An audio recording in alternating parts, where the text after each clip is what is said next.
It's my pleasure to welcome our opening keynote speaker, which is actually in an interview format. We're welcoming today the Assistant Secretary of the Department of Defense for Energy, Installations, and Environment, the Honorable Lucian Neimeyer, and also joining him is the Association Defense Community CEO, Tim Ford. Let's welcome them to the stage.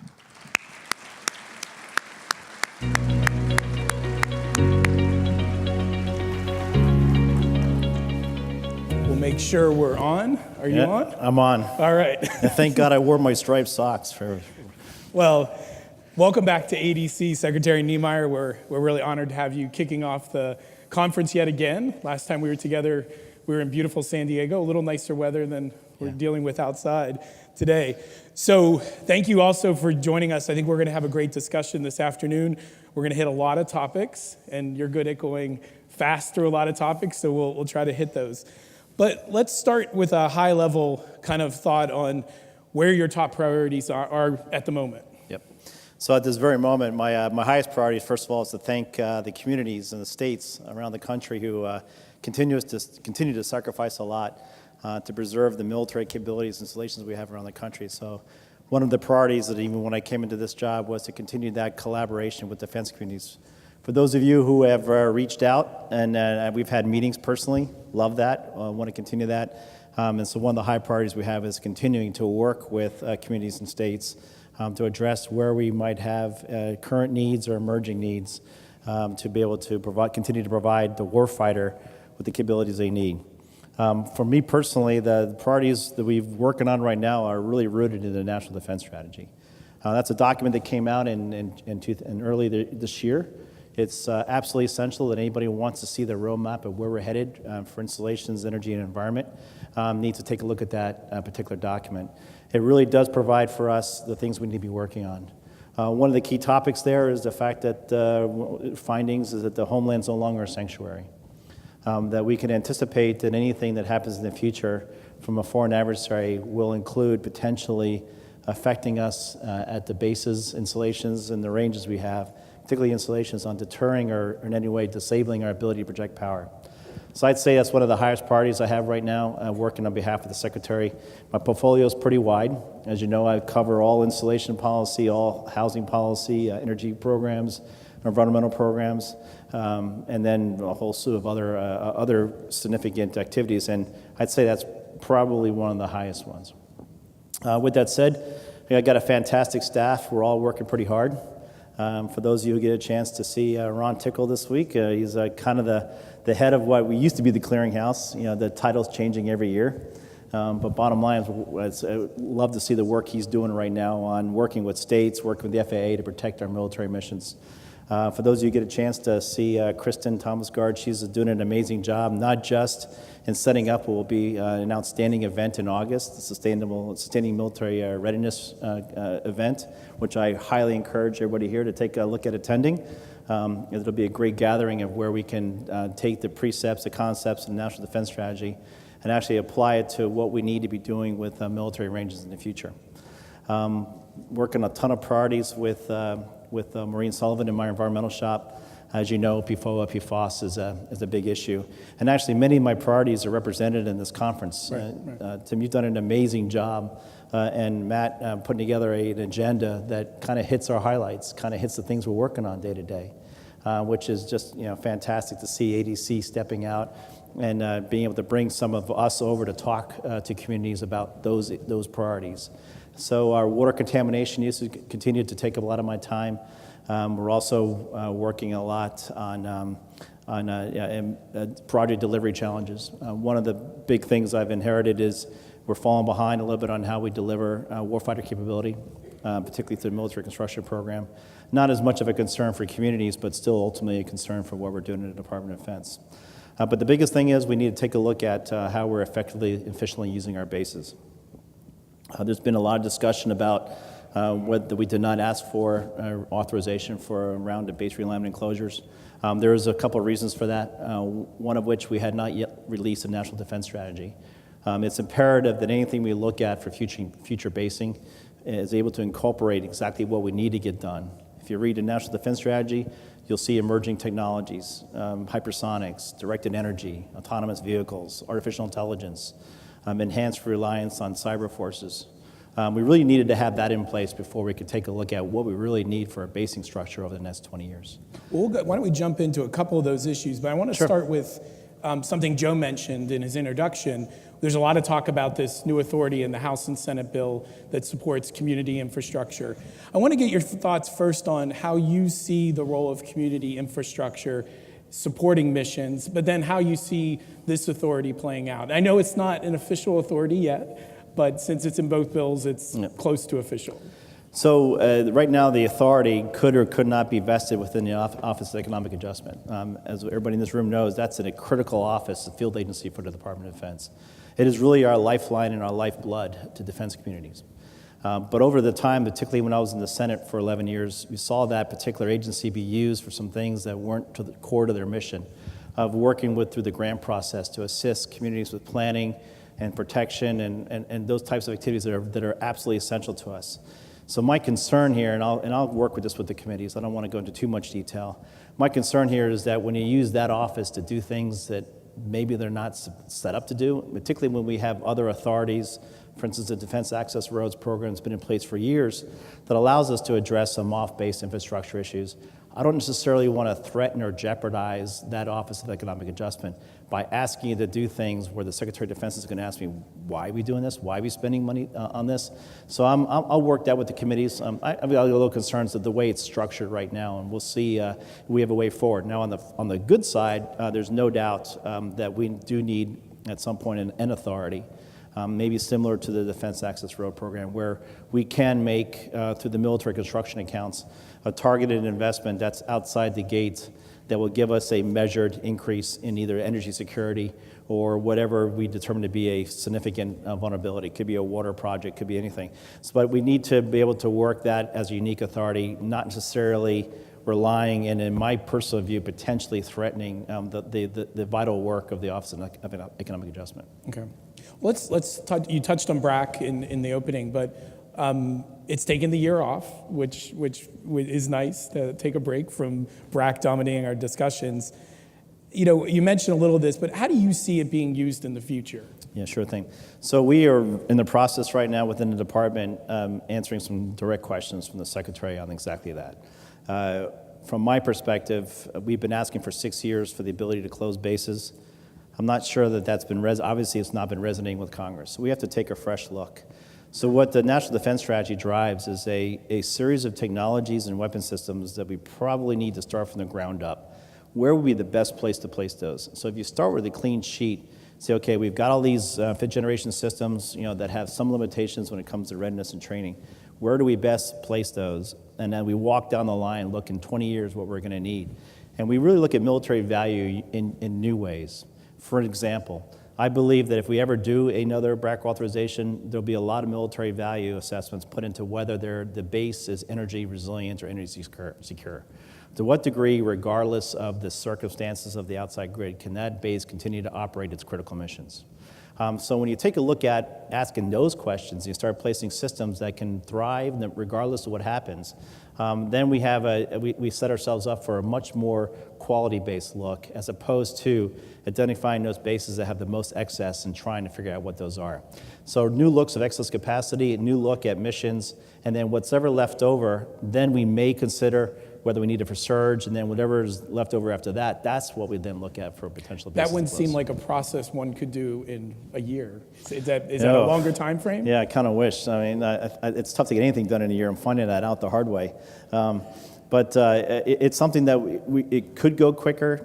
One thing we know for sure is the way we did a capacity analysis and the results that we released last year, I had just been on board for a month, may not necessarily be resonating as much as it should, inside the building or out. It's really tough for the leadership of the Department of Defense to go around a base and see 20% excess infrastructure. They just don't see it because most of our facilities are unutilized. And then what does that mean to communities? That means, okay, you look like you got a full base, but you've only got half the economic value going out to the community because that base is only half occupied. All the facilities are being used, but instead of 100 folks in a building that's size 4, you got 30 or 40. So it's really tough to get your arms around what 20% excess means. So we're having to take a new look at ultimately, how do we assess where we have underutilized facilities and how that would feed into an analysis of where ultimately we need to put maximum value and ideally size and occupy our installations. But in places where you can identify excess capacity, and that probably is in some circumstances, it's possible, what are you doing in lieu of BRAC to deal with that excess capacity? So the first thing we're seeing is it might be excess capacity on a base that has tremendous military value. So we're not necessarily stepping out right away and accessing it or demolishing those facilities. We're assessing, okay, what is the military value of that excess? And again, it's tough to see. You don't see a lot of empty buildings at Base X. You see a lot of underutilized buildings. So we have to get a handle on that. But we are definitely looking at programs. Our demolition programs are a little bit higher than they were last year. So we definitely are providing the services a little more room to demolish facilities. We're looking through the reform initiative on bringing leases to an end, bringing those functions back on bases. But the most important thing for us right now is to determine where we can get rid of facilities, but more, how do we ideally use those, optimally occupy the facilities. You know, for the many years at ADC, about this point in the conference, it got really depressing when your predecessor would come up on stage and talk about our budgets and how sad it was and how we were not investing in our bases. There was many years where we didn't put the money into our installations. How are you dealing with this years of underfunding? What is the strategy and what's the end goal? Where do you hope to get at some point? Well, first thing we need to, it's a great problem to have. We do have some concerns with execution of the dollars we've been given, but most of all, we're very thankful for the administration's support and more importantly, the support of Congress in giving us those, finally listening and increasing the amount of funds. But now we have a solemn vow to the Secretary of Defense. We need to spend it on the highest unfunded priorities. We can't be filling potholes or fixing fences. We actually have to apply that dollars. So you've got a lot of design and construction agents around the country, at even installation level, making sure they can identify their highest unfunded priorities. And it may not necessarily go in 18. It may end up being going in 19. But we're working very urgently right now to identify those priorities and determine what's the best way to get them picked off right away. It's a great problem to have, though, I got to tell you. Are you confident that the funding in the out years is adequate to bring us back to where It's going to be tough to see what happens to FY19. And right now we have a 2-year budget deal which Congress has provided to us. So I think for now we need to work on, okay, how do we spend our dollars wisely? I think the better we can tell that story would then make a compelling case on whether Congress wants to continue to provide additional funds to the Department of Defense. Okay. Let's talk a little about energy. I know it's something you've spent a lot of time on. Why don't you just help us kind of understand where you are right now in thinking about energy resiliency and what you see in the year ahead?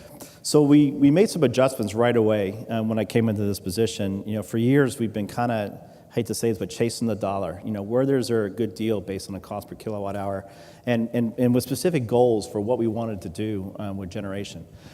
We've shifted that. So we've really looking at, okay, as opposed to looking at the dollars, where do we have the most critical assets? Where would we have the greatest vulnerabilities? Where are the single points of failure? Across the entire country. So we're changing the priorities where we're now looking at using the installation energy management plans and working very closely with utilities and communities. And that's one thing I really want to emphasize for the group. A lot of times these installation commanders are just overwhelmed. It does take the community getting with the local utility and coming in and talking installation about what can be done to improve resiliency, to create redundant systems, and to provide for a greater capacity for backup power. We're really asking the communities and the utilities to get involved with that. So I've been working a lot through the Electricity Subsector Security Council, which is a group of all the CEOs from around the country, both public and both regulated and unregulated utilities, coming in, the CEOs talking to us, okay, here's where we're going to target, here are the bases we're going to target. And we're looking at where we have single points of failure, and we're really driving our investments and our strategy towards those critical points of failure, as opposed to continuing to chase a deal just because it seems to make sense for some other agenda. So and more importantly, we're opening it up to any type of power. It could be natural gas, it could be thermal, it could be nuclear. It could be hamster power. I'll take whatever. We'll take whatever. Whatever is the most effective and efficient way to deliver power for those critical missions is really what we're focusing on. I'm sure there's a hamster power lobby here in D.C. Absolutely, yeah. Wherever they may be. Talk a little about wind energy. You're going to do some discussions here. We're trying to bring people together around this issue about how communities and states can be collaborating. How are you kind of approaching the wind energy issue? So we are working more so with states. I think that has been tremendous for us. I know Ron's been reaching out to a lot of the states around the country, and we want those states to reach out to us. And where we can collaborate with wind companies on developing a master plan for a particular state that allows us to preserve our military capability while still promoting wind development. I mean, this administration has a energy dominance policy for which Department of Defense is a strong supporter of. All agencies are. And it's not relegated to one type of energy. We're looking across the board. I mean, spending a lot of time out in California working development for offshore wind. Spending a lot of time working issues related to the Gulf of Mexico for oil and gas. It really doesn't matter the source. So we do want to continue to work with wind companies where it meets mission requirements. Now, I will say that over the years, what used to be a definition of impact national security, we've tightened it up a lot.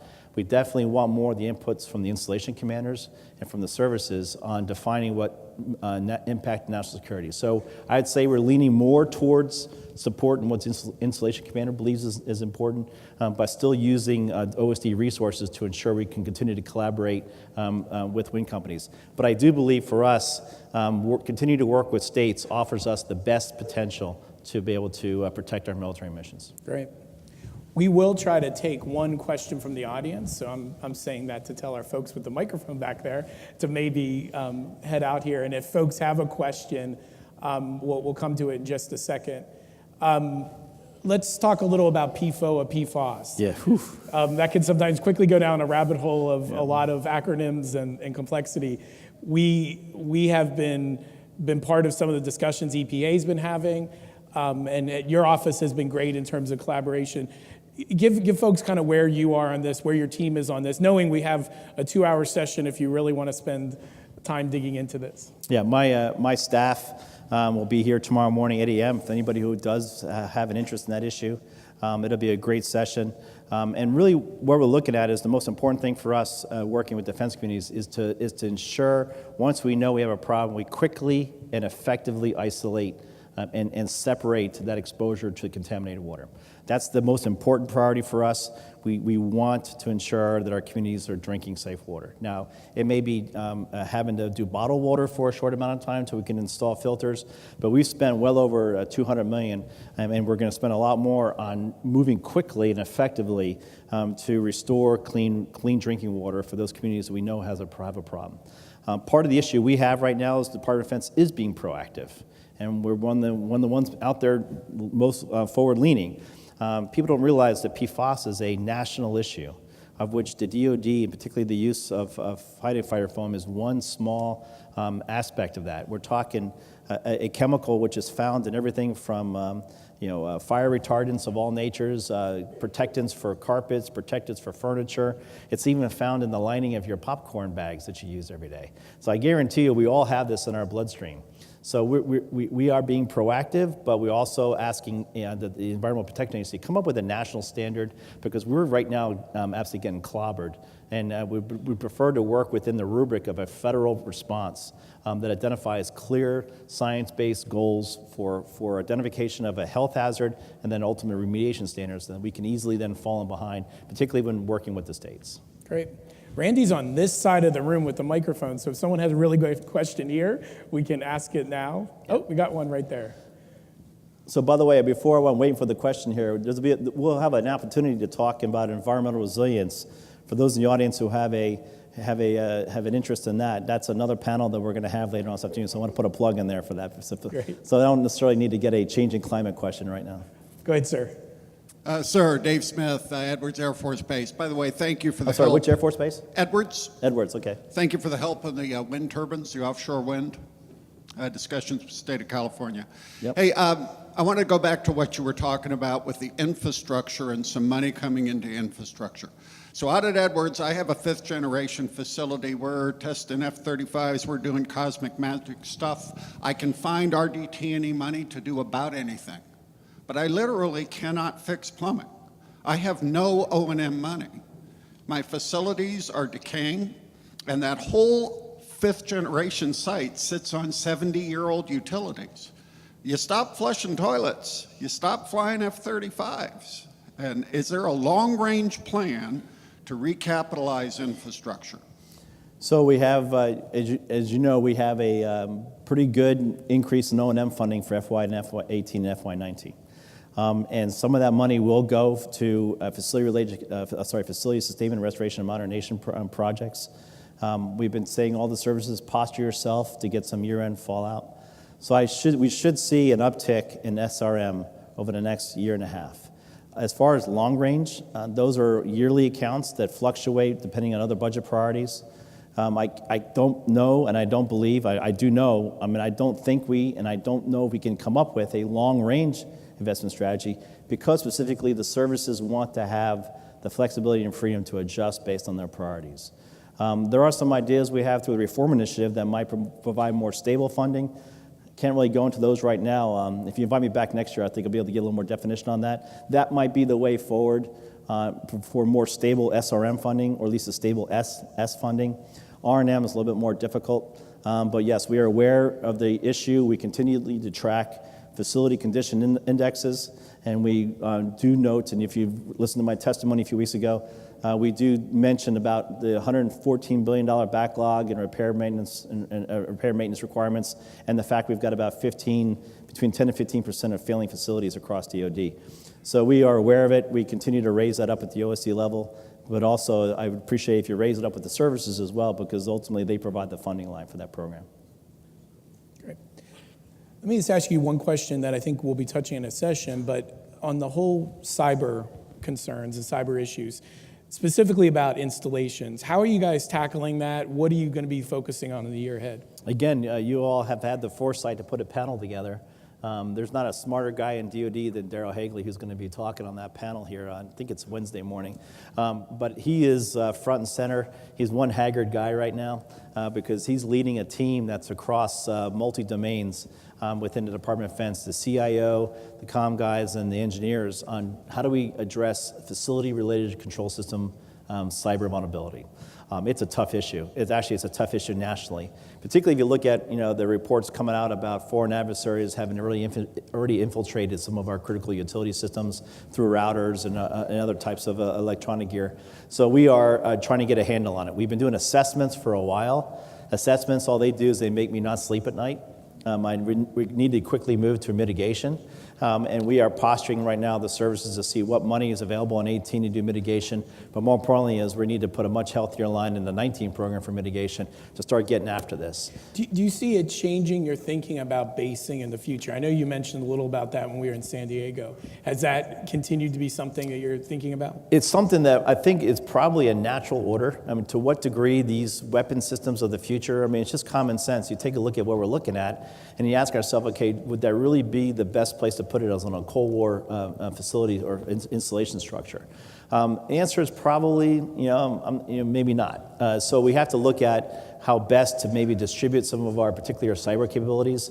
To what degree having them on a military base makes them more trackable or less trackable, and what degree how they can be effective if we were to come up with an alternate basing strategy. I won't say that's not the only thing. For anybody who's got cyber forces in their base, don't start having a conniption. But bottom line is those are the types of things. How do we look at where the future of warfare is going, and where do we best put those systems in a place where they can be ideally trained and maneuvered and ultimately deployed. Great. We only have a couple minutes. I wanted to ask you, it is a different world for us than it was a few years ago, here and for communities. And you spend time working with communities, you know what they're like. What would be you're not in that role anymore, so you're not giving advice. But if you were generically giving advice to communities at this time, what's important to them? What should they be thinking about as they're starting to think about what they're doing in the year ahead? So I'd ask you each community first to read the National Defense Strategy and read the part about the homeland no longer being a sanctuary. And then to read the part about that the Secretary talked about critical infrastructure. And then to ask, okay, what more in the community can we do working with local entities to take a look at the water reservoir, to take a look at that first substation, or take a look at the stuff that's outside the gate. And as opposed to passing the bill back to DoD, asking yourself, okay, this isn't just good for the installation, but this is good for the community to take a look at these things. That reservoir that feeds that base also feeds the community. So I think that's probably the one thing, if I were to ask everybody in this room to take away from, is go back and seeing, hey, what more, what things can we look at that may necessarily not be tied into an intergovernmental support agreement, but might be something which is absolutely essential for us moving forward. Take a look at where the creative community thinking might be able to be applied, particularly for commanders, local commanders who are just haggard right now. I mean, they got a lot of money to spend. They got a lot of things they got to get done. They may not have the time to do some long-range thinking about what we can really do to make our facilities and installations more resilient, environmentally resilient, energy resilient, water resilient. That should be the key. And that's why I think the theme for this conference, defense infrastructure, enhancing defense infrastructure, is spot on. I think that's exactly what we're looking for. Great. I know you're going to be here for the next couple days. I am. And you've made yourself available in a couple sessions. Yeah. But just around the conference, if people have questions, want to chat, you've been great about being available. So we appreciate that. But I really appreciate you joining us to kick things off. I think this has been a great discussion. So join me in thanking Secretary Neimeyer for being with us today. I'll give him the last word. So I just want to say that myself and my staff, we've actually set aside the majority of the next 3 days to go ahead and talk to you. I mean, there's not a lot of folks who actually want to ask a question in a room of 800 people, but please seek us out and seek us if you have a private meeting or just talk to us. This is absolutely important. You all have taken a lot of effort to come from all over the country to be here in Washington, D.C., and it's one thing to listen to folks talk on stage. It's another thing to be able to talk about your issues one-on-one. So I'll be around for the next 2.5 days, as will my staff, as will the staff from the military services. Take advantage of that opportunity to get down in the weeds on what your issues are and where we can work together. I really appreciate that. Great. Thank you. I'm going to turn things back over to Joe Driscoll. Well, thank you very much, Secretary Neimeyer and Tim Ford. Let's give them a big round of applause again. They did a great job.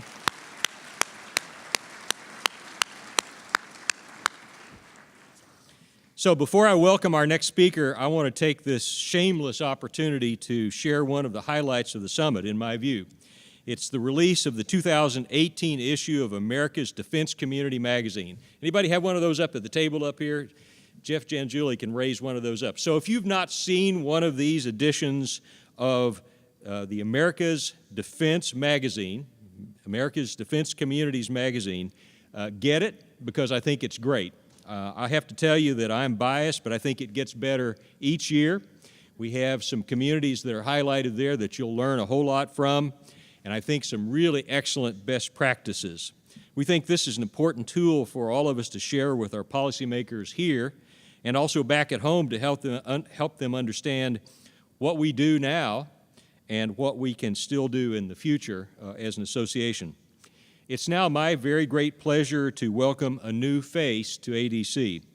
On February 20th, 2018, Mrs. Phyllis L. Bayer was appointed Assistant Secretary of the Navy, Energy, Installation, and Environment, ASN EI&E, following her confirmation by the United States Senate. Secretary Bayer most recently served in the Office of the Undersecretary of Defense for Personnel and Readiness as the Chief of Staff. As the Chief of Staff, she managed policy development that shaped and affected the readiness of over 2.4 million members of the U.S. Armed Forces. Mrs. Bayer previously served as Program Manager in the Office of the Deputy Chief Management Officer, Executive Director of the Defense Business Board, and Senior Policy Analyst for OSD Test and Evaluation.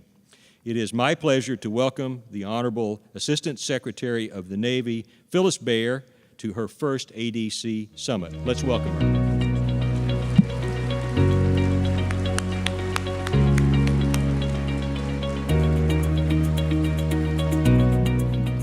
Thank you so much. And thank you, Joe, for that kind introduction, and thank all of you for all of the time and effort that you put in to making this conference happen.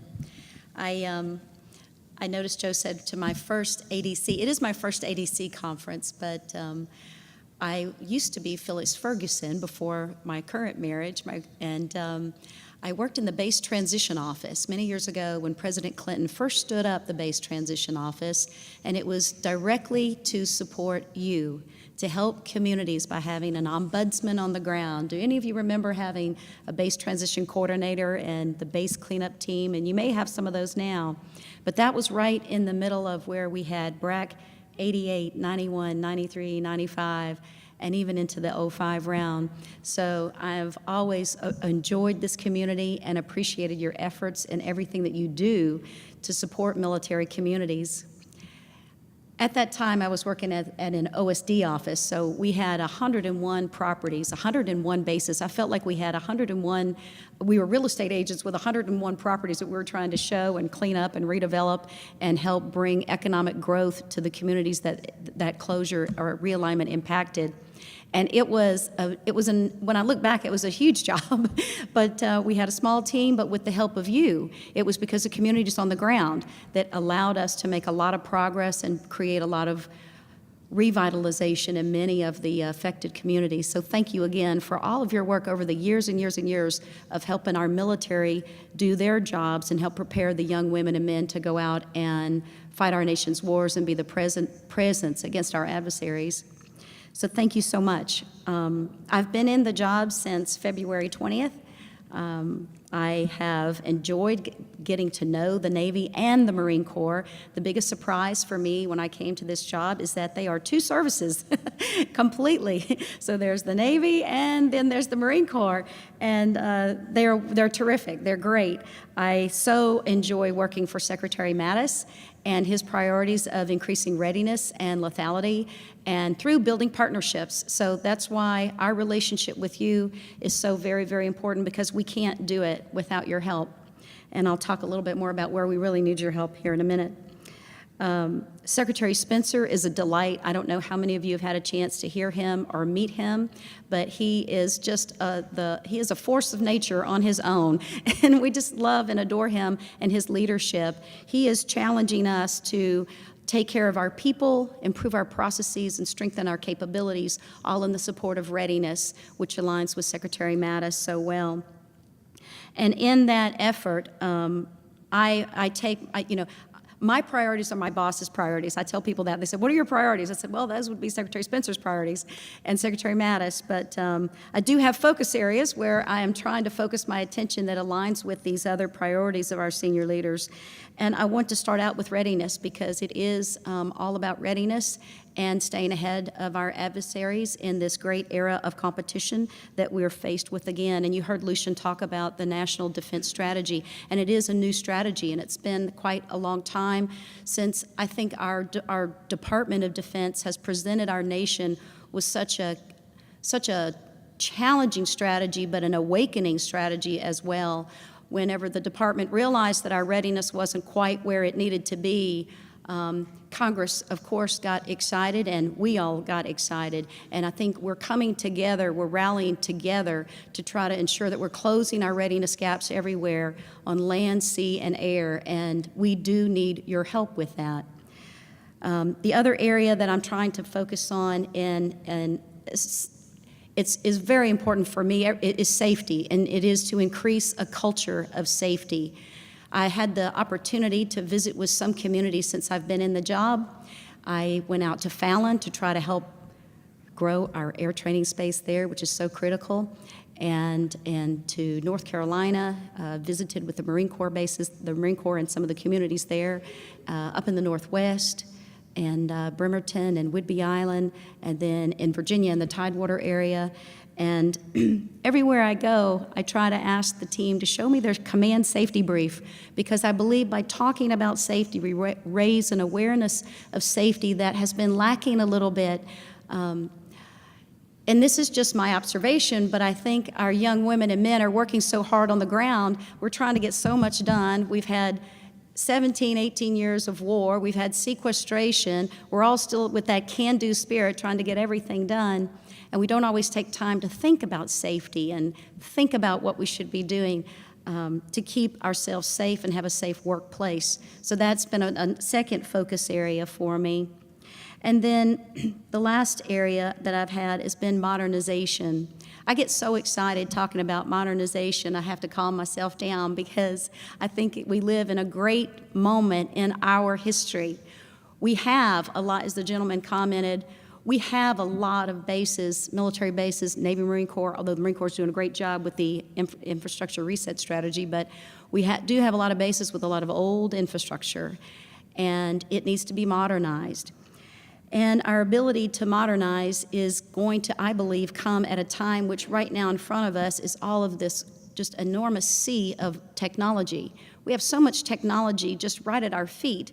We're not quite sure which ones to embrace first, and we're not quite sure how to embrace it to help modernize this whole installation. But I've been very excited and focusing on using modern technology because I do know what it's going to do. It's going to shrink our footprint. It's going to increase our productivity, and it's going to lower the cost of what these bases cost us day to day. We talk about the lack of a sufficient O&M, and we talk about a lot of our backlog maintenance and repair. I'm convinced that through embracing modernization, through things like the smart cities technologies, which you all are teaching us, that we are going to be able to do those things, shrink our footprint, increase our productivity, and lower our cost. We went up to Brooklyn, my team and I, to look at some of the smart cities technologies, and it's so impressive what cities, you all, are doing. Cities, counties, coming together, embracing technology on small levels, but then in some on greater levels. Things like parking management or security controls or anything that is, well, of course, facilities controls. Those are the main ones where we're both saving money and we're operating more smartly. So I do have a challenge for you in that area, and that is where we are right next door to you in all of our communities. And what I would like you to do is any place that you look on our base and you see an opportunity for a partnership or for a smart cities technology, please bring it to us. Bring us your ideas. I'm leaning in to try to get the Navy and the Marine Corps, and they're responding to embrace technology and to help us accomplish those goals of smaller footprint, lower cost, and greater productivity. And if you can bring us those ideas, we're going to sit down and listen and talk to you about them. I'll be going with General Colonies out to San Diego in, I think, mid-July to look at some great things that the Marine Corps are doing there. And I can't say enough about what a great time it is. All of this old infrastructure has got to change. Well, I don't know if you've heard about our shipyard optimization plan. That's a 10-year plan, $21 billion for our 4 public shipyards. That would be up at Portsmouth in New Hampshire. That's at Norfolk, Puget Sound, and of course Pearl Harbor. So those facilities are going to need to be modernized so that we can grow our nation's 355-ship Navy, which we're all so proud to do. And we're going to get there. The Secretary just reiterated that this morning to us in a meeting where one of the people in the room said, well, we're not sure about that 355-ship Navy. And he said, what do you mean? He said, of course we're going to get to 355 ships. It's just a matter of when. We might not get there just as fast as we wanted to, but we're going to get there and bring the nation there. So with that, I think I've expired just about all of my time, unless maybe there's time for one question, and that summarizes my comments. Thank you so much.